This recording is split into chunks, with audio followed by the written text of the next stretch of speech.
everyone, I am Vivian Piasa Agabi from 9 Group 8, the group leader of Group 3, which consists of 9 people, namely Akila Salsabila, Radit Laskar, Dana Azalia, Talita Alea, Redi Ramadhani, Bima Sarakitia, Sheila Anggraini, Alianur, and myself. Saya Akila Salsabila Hidayat. Di sini saya akan membahas tentang saluran-saluran mobilitas sosial. Social mobility is often interpreted as the process of individual or groups moving from one social class to another social class. Saluran-saluran mobilitas sosial merupakan sarana yang sering digunakan individu atau kelompok untuk melakukan perpindahan status sosial, terutama perpindahan status sosial vertikal naik. Menurut Pitirim A. Sorakin, ada 6 saluran mobilitas sosial yang biasa digunakan masyarakat, seperti lembaga politik atau organisasi sosial, organisasi profesi, lembaga pendidikan, lembaga keagamaan atau organisasi keagamaan, lembaga ekonomi, lembaga keluarga, dan lembaga militer atau kepolisian.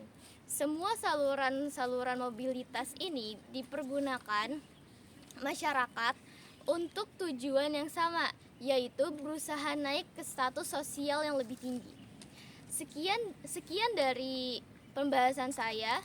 Selanjutnya akan dilanjutkan oleh teman saya. Terima kasih. Saya, Radit Laskar Pradipta, akan menjelaskan tentang mobilitas sosial. Mobilitas sosial merupakan pemindahan seorang yang mengakibatkan terjadinya perubahan status sosial di masyarakat.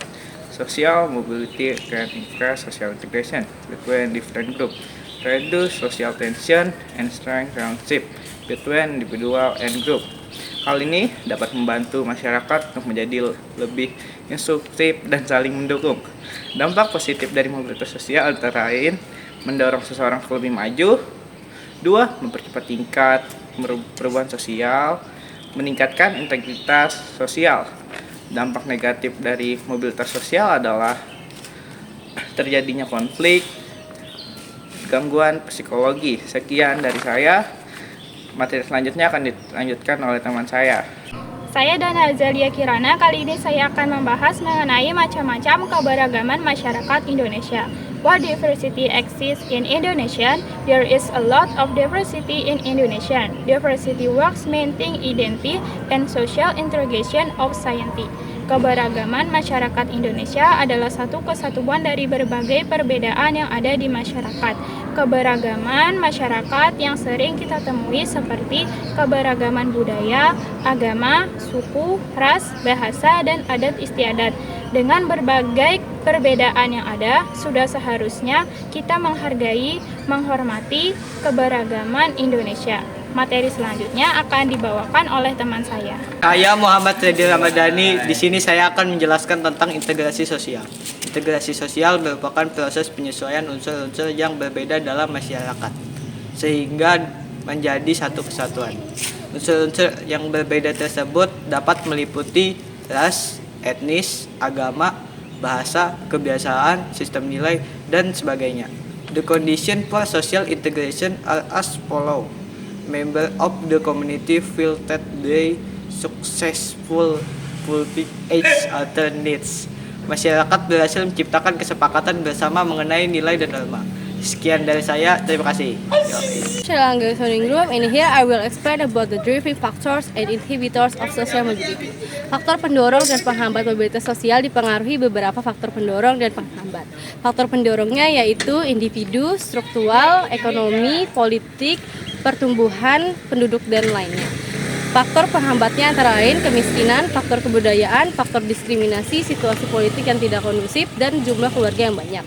That's all for me, thank you, and the next material will be continued. Nama saya Talita Alea Subagia dan saya akan membahas tentang peran serta fungsi keragaman budaya. Cultural differences are not an obstacle to the creation of national unity. If we can manage it wisely, cultural diversity can be a strength in the implementation of national development. The rules are as follows. A. Complement each other's cultural products because culture is the result of human thoughts and always undergoes a process of improvement. This process can occur through acculturation.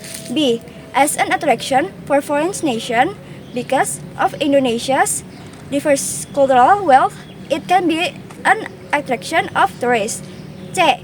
Mengembangkan budaya nasional. Sebagai contoh, batik. Beberapa daerah biasanya membuat corak khas. Kondisi ini menunjukkan bahwa baju batik dapat mewakili pakaian warga Indonesia. D. Tertanamnya sikap toleransi. Karena keragaman budaya Indonesia berdampak positif dalam menanamkan sikap toleransi. Keragaman tersebut dapat menyadarkan bahwa pada hakikatnya masyarakat memiliki perbedaan. Sekian dari saya, selanjutnya akan dilanjutkan oleh teman saya. Saya akan memaparkan materi tentang bentuk-bentuk mobilitas sosial. Ini adalah contoh mobilitas sosial. Mobilitas sosial mengacu pada perpindahan individu atau kelompok dari satu posisi sosial ke posisi sosial lainnya dalam struktur sosial. Social mobility can be caused by factors such as education, employment, wealth, or social relationship. Ada dua bentuk utama mobilitas sosial, yaitu vertikal dan horizontal. Mobilitas vertikal terjadi ketika individu atau kelompok naik atau turun dalam hierarki sosial. Ada dua jenis mobilitas vertikal, yaitu mobilitas sosial naik yang terjadi ketika individu atau kelompok memperoleh posisi yang lebih tinggi dalam struktur sosial daripada generasi sebelumnya. Dan mobilitas sosial turun terjadi ketika individu atau kelompok kehilangan posisi sosial yang dimiliki sebelumnya. Nah, sedangkan mobilitas horizontal terjadi ketika individu atau kelompok pindah dari satu posisi ke posisi lainnya yang sejajar secara sosial. Ini tidak melibatkan perubahan dalam status sosial, tetapi lebih kepada perpindahan dalam bidang yang sama atau sejajar. Terima kasih. Materi selanjutnya akan dibawakan oleh teman saya. Saya Alanur Ajija. Di sini saya ingin membahas faktor penyebab keragaman masyarakat. The diversity around us does not happen by chance. Keragaman masyarakat Indonesia dipengaruhi faktor-faktor berikut. Perkembangan ilmu pengetahuan. Masyarakat mengadopsi ilmu pengetahuan baru untuk mengembangkan pengetahuan hard skill and soft skill yang dimiliki. Proses tersebut membawa perubahan yang menyebabkan keragaman profesi baru seperti content creator, web development, dan jasa layanan online. Penerimaan masyarakat terhadap kebudayaan lain. Akibat kemajuan zaman, interaksi antara kelompok dalam masyarakat makin sering dan mudah terjadi. Masyarakat yang cenderung terbuka terhadap pengaruh masyarakat luar akan menerima dan memadukan budaya.